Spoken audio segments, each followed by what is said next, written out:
entanto, você tá muitos só conseguem fazer uma análise muito qualitativa, que é válida, tá? A análise qualitativa é muito válida.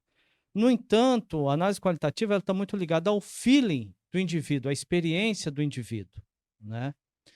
Eh, e quando você está só ligado ao feeling, somente à experiência, somente a esse tipo de análise, talvez o risco de você ter uma interpretação talvez não tão correta dos dados, ou você ter uma tomada de decisão não tão assertiva, talvez tende a aumentar, né? Porque eles não fazem uma análise mais apurada desses dados. Eu vou fazer uma pergunta que é até uma curiosidade minha.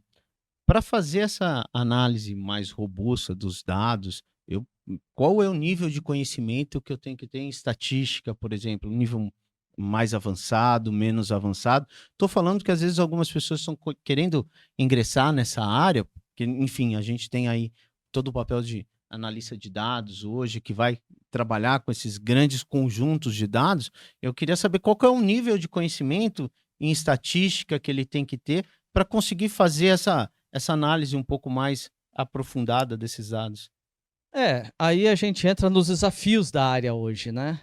Porque assim, quais são os grandes desafios que a gente tem da área hoje? Porque você tem um grande volume de dados, né? E você tem dados, você pode ter dados da própria tecnologia, do IoT, né? Que podem vir de diversas formas diferentes, né? Então, assim, eles precisam conversar. Esse é um grande desafio, é fazer esses dados conversarem. Um segundo desafio é a cultura organizacional da empresa. Ela precisa acreditar que aquilo é muito importante para ela, que ela precisa entender que aquela correlação pode trazer muitos benefícios. Se eu entender, por exemplo, uma correlação, por exemplo, num processo de vendas, se eu entender melhor o perfil do meu cliente e tentar buscar correlações desse perfil, eu posso atingir públicos diferenciados, eu posso até vender produtos diferenciados, eu posso ter até um nicho diferenciado, né? Você pode abrir novos mercados, mas ele precisa acreditar nisso. E um outro grande desafio é pessoas qualificadas da área, né? As pessoas elas tendem a não gostar das áreas exatas, né? Então é uma área bastante difícil de você encontrar pessoas que tendem a gostar das áreas exatas.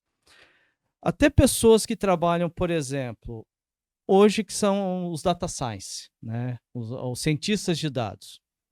Os melhores cientistas de dados, eles trabalham bastante com estatística, mas eles também têm um bom conhecimento de matemática. Porque simplesmente você só ter um bom conhecimento de estatística também não é o suficiente. Porque ele precisa ter um bom conhecimento de matemática e lógica matemática para poder colecionar esses dados. Porque senão ele fica preso simplesmente, vou fazer uma correlação aqui, uma correlação ali, outra correlação lá. Mas não necessariamente ele está fazendo, sabe, ele está pegando a essência daquele negócio, porque falta talvez a ligação lógica da coisa.